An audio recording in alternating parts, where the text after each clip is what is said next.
रुद्राभिषेक, रुद्र अर्थात भूत भावन शिव का अभिषेक। शिव और रुद्र परस्पर एक दूसरे के पर्यायवाची हैं।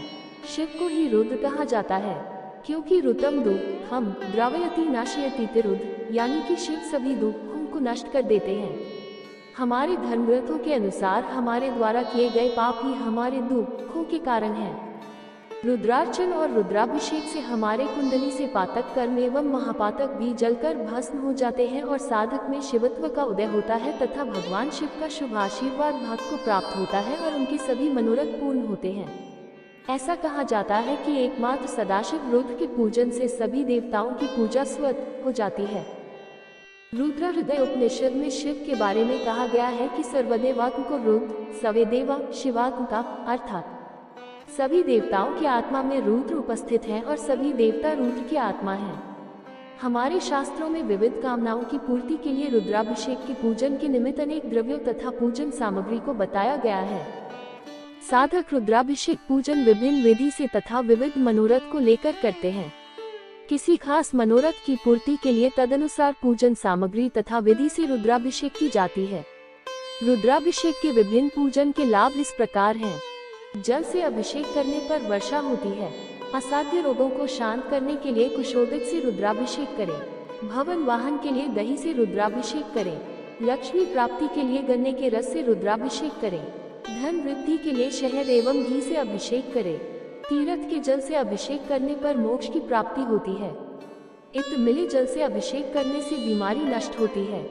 पुत्र प्राप्ति के लिए दुग्ध से और यदि संतान उत्पन्न होकर मृत पैदा हो तो गोदुग्ध से रुद्राभिषेक करें।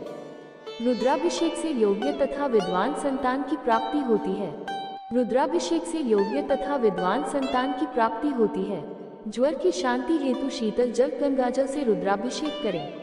सहस्रनाम मंत्रों का उच्चारण करते हुए घृत की धारा से रुद्राभिषेक करने पर वंश का विस्तार होता है। प्रमेह रोग की शांति भी दुग्धाभिषेक से हो जाती है। शक्कर मिले दूध से अभिषेक करने पर जगबुद्धि वाला भी विद्वान हो जाता है। सरसों के तेल से अभिषेक करने पर शत्रु पराजित होता है। शहद के द्वारा अभिषेक करने पर यक्ष्मा तपेदिक दूर हो जाती है। पातकों को नष्ट करने की कामना होने पर भी शहद से रुद्राभिषेक करें। गोदुग्ध से तथा शुद्ध घी द्वारा अभिषेक करने से आरोग्यता प्राप्त होती है। पुत्र की कामना वाले व्यक्ति शक्कर मिश्रित जल से अभिषेक करें। ऐसे तो अभिषेक साधारण रूप से जल से ही होता है, परंतु विशेष अवसर पर या सोमवार, प्रदोष और शिवरात्रि आदि पर्व के दिनों मंत्र गोदुग्ध या अन्य दूध मिलाकर अथवा केवल दूध से भी अभिषेक किया जाता है। विशेष पूजा में दूध, दही, घृत, शहद और चीनी से अलग अलग अथवा सबको मिलाकर पंचामृत से भी अभिषेक किया जाता है। तंत्रों में रोग निवारण हेतु अन्य विभिन्न वस्तुओं से भी अभिषेक करने का विधान है। इस प्रकार विविध द्रव्यों से शिवलिंग का विधिवत अभिषेक करने पर अभीष्ट कामना की पूर्ति होती है। इसमें कोई संदेह नहीं कि किसी भी पुराने नियमित रूप से पूजे जाने वाले शिवलिंग का अभिषेक बहुत ही उत्तम फल देता है, किंतु यदि पारक के शिवलिंग का अभिषेक किया जाए तो बहुत ही शीघ्र चमत्कारिक शुभ परिणाम मिलता है। रुद्राभिषेक का फल बहुत ही शीघ्र प्राप्त होता है। वेदों में विद्वानों ने इसकी भूरी भूरी प्रशंसा की गई है। पुराणों में तो इससे संबंधित अनेक कथाओं का विवरण प्राप्त होता है। वेदों और पुराणों में रुद्राभिषेक के बारे में तो बताया गया है कि रावण ने अपने 10 सिरों को काटकर उसके रक्त से शिवलिंग का अभिषेक किया था तथा सिरों को हवन की अग्नि को अर्पित कर दिया था, जिससे वो त्रिलोकजयी हो गया। भस्मासुर ने शिवलिंग का अभिषेक अपनी आंखों के आंसुओं से किया तो वह भी भगवान के वरदान का पात्र बन गया। रुद्राभिषेक करने की तिथियां कृष्ण पक्ष की प्रतिपदा, चतुर्थी, पंचमी, अष्टमी, एकादशी, द्वादशी, अमावस्या, शुक्ल पक्ष की द्वितीया, पंचमी, षष्ठी, नवमी, द्वादशी, त्रयोदशी तिथियों में अभिषेक करने से सुख समृद्धि, संतान प्राप्ति एवं ऐश्वर्य प्राप्त होता है।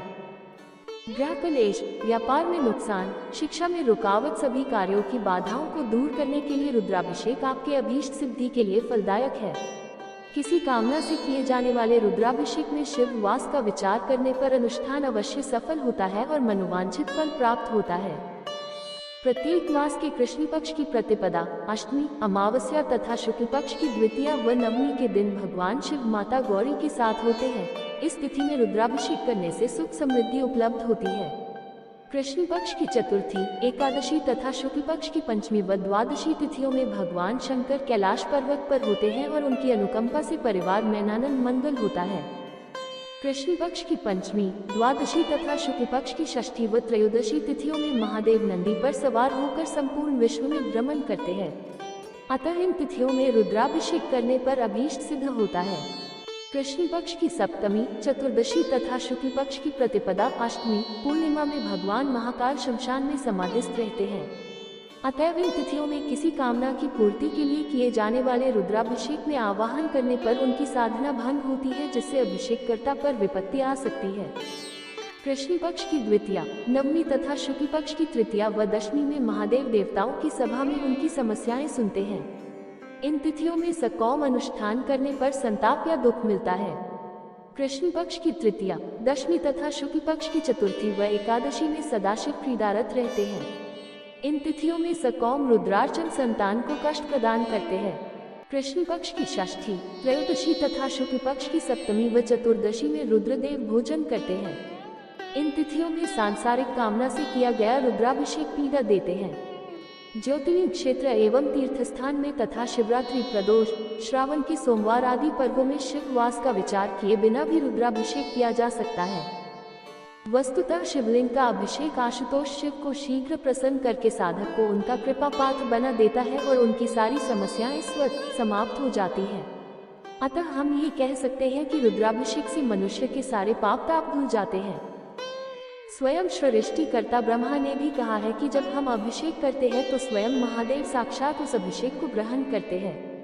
संसार में ऐसी कोई वस्तु, वैभव, सुख नहीं है जो हमें रुद्राभिषेक करने या करवाने से प्राप्त नहीं हो सकता है। हर हर महादेव, शिव शंभो। जानकारी अच्छी लगी हो तो कृपया वीडियो को लाइक करें और चैनल को सब्सक्राइब करें। धन्यवाद।